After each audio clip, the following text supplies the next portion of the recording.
விழுப்புரம், கிருஷ்ணகிரி உள்ளிட்ட மாவட்டங்களில் இதுவரை கண்டிராத மழை பெய்துள்ளது. முதலமைச்சர் மு க ஸ்டாலின் பேட்டி.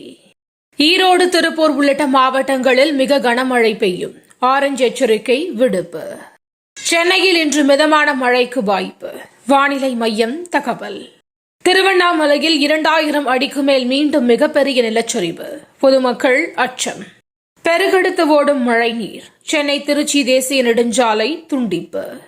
பெரியார் சிலை குறித்த அவதூறு கருத்து. ராஜா குற்றவாளி என தீர்ப்பு. 6 மாத சிறை தண்டனையை எதிர்த்து மேல்முறையீடு செய்ய உள்ளேன். சென்னையில் ராஜா பேட்டி. புயல் பாதிப்பு. புதுச்சேரியில் குடும்ப அட்டைதாரர்களுக்கு 5000 ரூபாய் நிவாரணம் அறிவித்தார் முதலமைச்சர் ரங்கசாமி. வெள்ளம் பாதித்த பகுதி மக்களுக்கு அரசு நிவாரணம் வழங்க வேண்டும். எடப்பாடி பழனிசாமி வலியுறுத்தல்.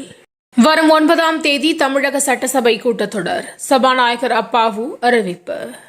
சபரிமலையில் பலத்த மழை. பக்தர்கள் பம்பை ஆற்றில் இறங்க தடை. ஜாமீன் கிடைத்த மறுநாளே அமைச்சராக பதவியேற்றது ஏன்? அமைச்சர் செந்தில் பாலாஜிக்கு உச்சநீதிமன்றம் கேள்வி. இஸ்லாமியர் கட்டியதால் தாஜ்மஹாலையும் இடிப்பீர்களா? மசூதி ஆய்வுகள் குறித்து கார்கே சரமாரி கேள்வி. இலங்கையில் கனமழை. பலி எண்ணிக்கை 20ஆக உயர்வு. பும்ரா வரலாற்றின் மகத்தான பவுலர்களில் ஒருவராக வருவார்.